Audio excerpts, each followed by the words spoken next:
Topic simple harmonic motion का है। तो सिंपल हार्मोनिक मोशन में इससे पहले हमने स्प्रिंग मास सिस्टम के बारे में बात की थी। ये पहला केस था।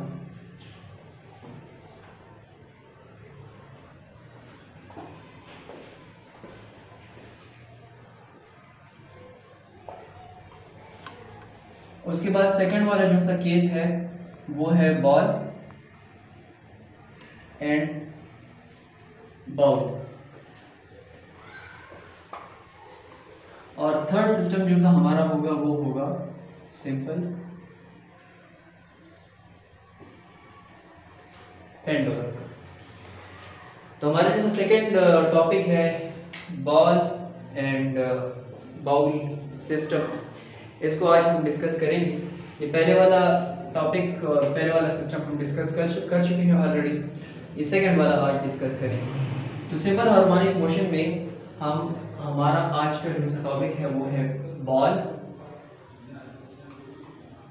And bowl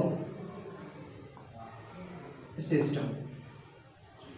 ji, ball and bowl system में क्या है, इसमें एक बाउल लिया जाता है और उस बाउल में एक बॉल को प्लेस कर देती है। जैसे यहाँ पर मैंने एक बॉल को क्या कर दिया है, प्लेस कर दिया। मार्बल वगैरह या फिर कोई भी मेटालिक बॉल जो सा हो सकता है वो आप यूज कर सकते हैं। अब इस कंडीशन में क्या होता है, ये कैसे सिंपल हार्मोनिकली ऑसिलेट करता है। इस कंडीशन में देखें, इसका जो सा वेट है W, ये डाउनवर्ड एक्ट कर रहा होता है और normal reaction of the bowl जो होता है वो अपवर्ड रिएक्ट कर रहा होता है। So in this condition the ball is in equilibrium state. अब ये स्टैटिक कंडीशन में है, रेस्ट में है, यानी ये किसी किस्म की मूवमेंट नहीं कर रहा। अब हम क्या करते हैं, इस बॉल को थोड़ा सा डिस्प्लेस करके इसको ले आते हैं एक पॉइंट पर, पॉइंट ए पर। लेट्स से ये हमारे पास एक नई पोजीशन पर चला गया है, पोजीशन ए पर। अब इस पोजीशन पर आने के बाद क्या होता है कि इसके वेट के दो कंपोनेंट बन जाते हैं। एक तो वेट का कंपोनेंट जो होता है W, एक cos थीटा बन जाता है या mg cos थीटा, और दूसरा कंपोनेंट जो होता है वो W sin थीटा या mg sin थीटा। अब इस कंडीशन में देखें, cos का जो सा कंपोनेंट है, यानी वेट का जो सा cos वाला कंपोनेंट है, इसको तो ये नॉर्मल रिएक्शन क्या कर रहा होता है, इक्वलाइज कर रहा होता है। यानी यहाँ पर R और W, R is equal to W या mg cos थीटा। ये तो एक दूसरे के इफेक्ट्स को क्या कर रहे होते हैं, आपस में कैंसिल कर रहे होते हैं।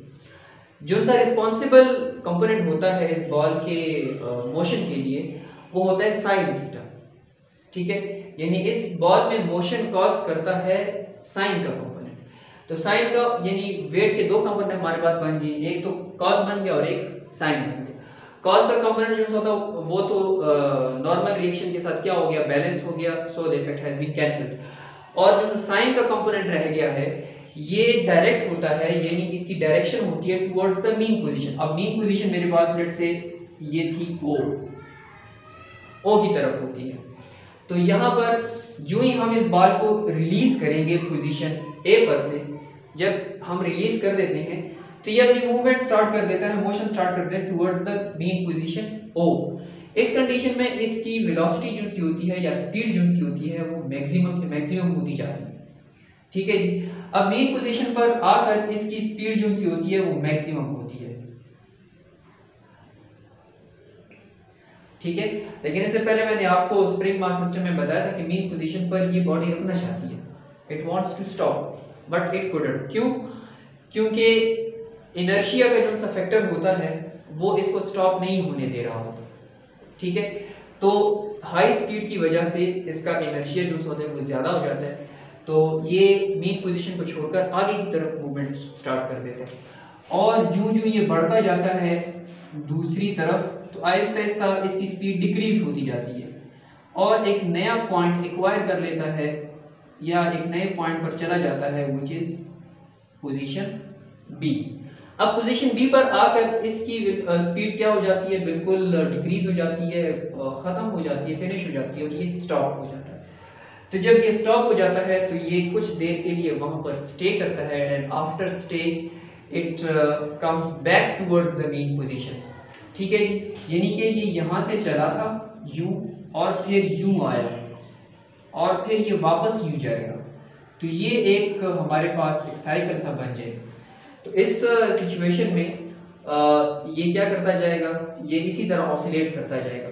जब आपने पोजीशन ए पर लाकर इसको रिलीज कर दिया, आफ्टर रिलीजिंग इसकी स्पीड आहिस्ता आहिस्ता बढ़ती जाती है टिल के वो पोजीशन ए ओ पर पहुंच जाता है, यानी अपनी मीन पोजीशन पर पहुंच जाता है।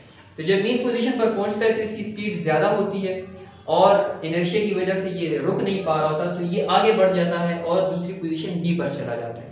तो पोजीशन बी पर आकर ये थोड़ा सा स्टॉप हो जाता है। अब देखें ओ के बाद फिर इसकी स्पीड डिक्रीज होना शुरू हो जाती है और ये पोजीशन बी पर चला जाता है। ठीक है, वहां पर जाके ये थोड़ा सा स्टॉप होता है। अब पोजीशन बी से बैक टूवर्ड्स ओ आएगा। अब जब बैक टू ओ आएगा तो आहिस्ता इसकी स्पीड दोबारा से क्या होती जाएगी, बढ़ती जाएगी। अब इसकी स्पीड बढ़ रही है, तो यूं ही ये ओ को क्रॉस करेगा, दोबारा से ओ को क्रॉस करेगा तो ये फिर दोबारा से इसकी स्पीड आहिस्ता आहिस्ता डिक्रीज होना शुरू हो जाएगी और ये फिर जो पहले वाला एक पोजीशन था वहां पर नहीं जाएगा। वहां पर क्यों नहीं जाएगा, ये उससे थोड़ा सा पीछे जाएगा। लेट्स से यहां तक आ गया है और इसको मैं कह देता हूं ए डैश, यहां तक आ जाता है। क्यों, क्योंकि मूवमेंट के दौरान चूंकि ये इन कांटेक्ट है with the floor of the bowl, तो फ्रिक्शन हो रही होती है और ये फ्रिक्शन कॉन्टिन्यूसली इसकी एनर्जी को, इसकी काइनेटिक एनर्जी को क्या कर रही होती है, डिक्रीज कर रही होती है। तो इस डिक्रीजिंग काइनेटिक एनर्जी की वजह से ये जब दोबारा वापस अपनी जगह पे जाएगा तो वापस पहली वाली पोजीशन पे नहीं जाएगा, उससे थोड़ा सा आगे रुक जाएगा। यहाँ ए डैश पर आएगा और ए डैश से फिर दोबारा से ओ की तरफ चला जाएगा। लेकिन जब ओ की तरफ आएगा और ओ को क्रॉस करके दोबारा बी की तरफ जाएगा तो फिर पुरानी बी वाली पोजीशन पे नहीं जाएगा, बल्कि एक नई बी वाली पोजीशन बी डैश पर आ जाएगा इधर। ठीक है जी, और इस तरह से ये अपनी ऑसिलेशन को क्या रखेगा, कंटिन्यू रखेगा टिल देन कि पहले ए डैश बी डैश पे रुका, उसके बाद फिर A double dash D double dash, फिर A triple dash D triple dash और टिल देन फाइनली क्या हो जाता है, वो अपनी मीन पोजीशन पर क्या हो जाता है, स्टॉप हो जाता है। तो इस तरह से इसकी ये एनर्जी क्या हो जाती है, लॉस हो जाती है, kinetic energy and total energy इसकी पोटेंशियल बन जाती है और वो अपनी मेन पोजीशन पर आकर स्टॉप हो जाती है। तो इसमें भी ये ball and bowl mass system में भी ये क्या कर रहा होता है, ये ऑसिलेट कर रहा होता है, सिंपल हार्मोनिकली क्या कर रहा है, ऑसिलेट कर रहा है। यानी कि इस ऑसिलेशन में भी आपको वही स्प्रिंग मास सिस्टम वाला कॉन्सेप्ट मिलेगा। इसमें एक बॉल जो सा है वो इक्वली टाइम पीरियड के साथ ए से बी तक चला गया, फिर बी से ए तक आएगा, उसी टाइम पीरियड में ये ऑसिलेशन को क्या कर रहा होता है, कंटिन्यू कर रहा होता है, कंटिन्यू रख रहा होता है। ठीक है, टिल देन कि फाइनली फ्रिक्शन की वजह से उसकी एनर्जी इस तरह से लॉस्ट हो जाती है। क्योंकि हमने स्प्रिंग मास सिस्टम में पढ़ा था कि वो एक आइडियल सिस्टम है और आइडियल सिस्टम में हमारे पास फ्रिक्शन को हम क्या कर देते हैं, निगलेक्ट कर देते हैं, तो वो फॉर एवर क्या करता रहेगा, ऑसिलेट करता रहेगा। लेकिन चूंकि ये केस हमारे पास रियल केस है तो इसमें फ्रिक्शन एक फैक्टर है जिसको हम इन्वॉल्व करेंगे और वही फ्रिक्शन जो होता है उसकी एनर्जी को डिक्रीज करता रहता है, यानी उसकी ऑसिलेशन को आहिस्ता कम करता जाता है, यानी वाइब्रेशंस को कम कर रहा होता है। तो एनर्जी कम होने की वजह से ऑसिलेशन कम हो जाती है and finally it gets stop. ठीक है जी, तो ये आज का हमारा टॉपिक था बॉल एंड बाउल का सिस्टम।